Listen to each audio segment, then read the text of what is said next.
Hello and welcome to another league racing, this time in China. So without further ado, let's get it started.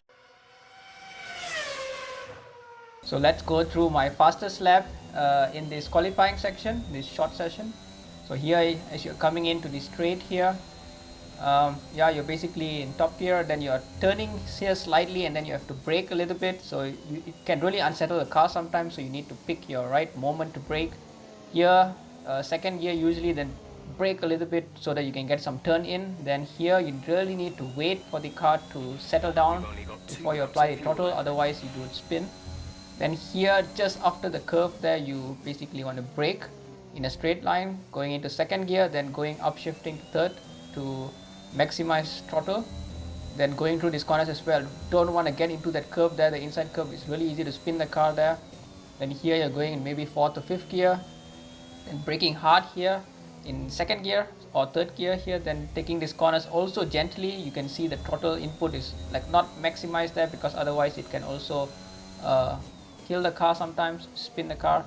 Here also going in second and third, you want to maximize as much as you can the angle there. Here also you need to feather the throttle as much as you can until you are fully comfortable that the car is behind you before you apply full throttle. Then here there's a DRS that is opening here. This is the famous long straight of China. So then coming here up to the 100-meter board, somewhere around there you want to brake really hard into second gear so that you get maximum rotation. You upshift here fast so that you can get throttle to escape from wheel spin. Here near the 50-meter board, you brake to fourth gear, fifth gear, going up, another DRS zone here, and that's how you finish the lap in itself. So that was my first run, and in my second run here, as you can see, I'm going in here in the third gear, and going into this I just slightly got too greedy on the throttle, and I tried to correct my car, and by correcting my car I basically directly went straight into the wall, and as you can see, I got a terminal damage from it. So with that I finished 11th in position, and basically my pace was more or less, I think, 0.5 to 0.6 away from the pole position guy, just because of track evolution that would have happened and could have helped me, and maybe just a little bit of making smaller mistakes here and there. I think I could have got that much of time, but nonetheless I start in P11.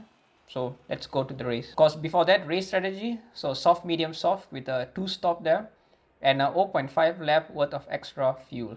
So then now let's go to the race in itself. So 4, 5 lights and long pause later, and away we go. So long pause there, as you can see there.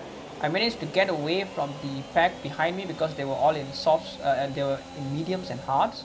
So here I could just position my car because I was not afraid of the people coming behind me. I tried to keep to the inside here so that there's no dive bomb of people coming in from the inside.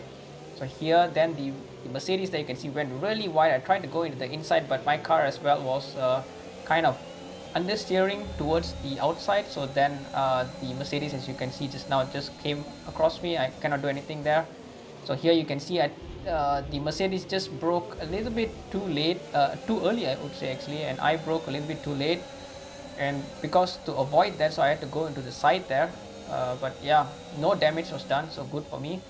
And yeah, I'm still in 11th position and no places gained so far at this point in time. So now coming into the first moment that I had, you can see here, just brake a little bit too late, I would say, maybe at this view, and crash into the Mercedes there. So more or less a dirty driving like Jeddah that was happening in the real life Jeddah, from the Red Bull to the Mercedes. But yeah, so I had some damage that I needed to come into the pits. Looking at it from a different angle, you can see there, just brake, and yeah, I just couldn't stop the car there basically. And here basically I think when I slow it down is the best way you can look at it. If you look at the DRS there, in fact we closed almost the same time, but I just carry so much more momentum there. I guess my brake was not fully depressed because we broke at almost the same time. In fact, I even maybe broke a little bit earlier, to be honest. Just the momentum carried too much over there. So now coming to lap number 14, I am currently in 15th position there. Another mistake there, and basically even launched my car over there. So yeah, not having the best of races so far at this point in time. So looking at it from the outward angle, you can see my car very lucky and even bounced there, and still I managed to get out of it without any other damage other than the front wing damage. So another view here, so much momentum there. And yeah, in real life I definitely would have crashed out of this for sure, retired already. Going now to lap 24. So my next mistake, you can see here just too much of throttle there, and basically I oversteered into the wall there. Again, just a front wing damage and nothing else, so I live to fight another. And yeah, so just like that I'm coming into my final lap, but the racer's penultimate lap, because I'm one lap down at this point in time. So let's go through some retrospectives. You can see here I'm going to even make a mistake here. So going into really hot here, and I basically try to keep my car on track. Yeah, managed to just about not spin the car there magically. But yeah, that's basically what happened overall in the whole race. Just too much of imbalance in the car. I did not feel comfortable at all with the car. I did not feel at home with the car like how I felt in Silverstone in the last race. So because of that, I was really having a lot of moments in this race, and because of that, obviously I don't have a lot of pace here, and this showed as well, because I'm almost finishing.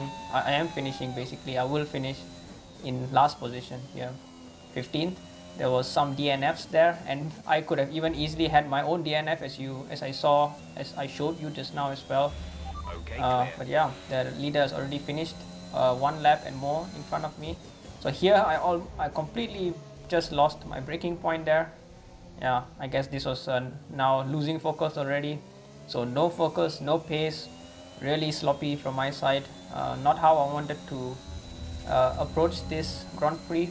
I think on hindsight I should have had more practice here. I had very little practice. I wanted to keep the same formula as I did for Silverstone. That's why I did not have too much of practice, but that proved to be the wrong strategy in this case, because I was not so familiar with Shanghai, so I needed to practice a little bit more, I think. But yeah, so far I'm already coming into the final part of the lap here, and yeah, basically I finished in P15. So yeah, I don't want to go through the race analysis in itself, because it was really a crazy race. I think it's not worth it to look at the race analysis, because it's going to be up and down, left and right. But yeah, I will go directly into the championship now.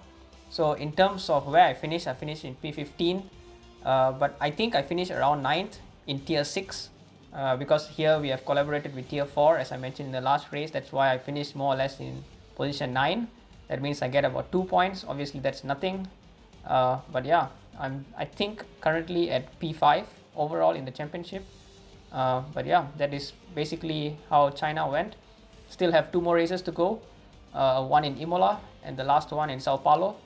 So I'm looking forward to Imola, because I've been practicing a little bit there. I hope I need to practice more, of course, but let's see how it goes. For now, thank you very much for watching, and hope to see you guys in the next video.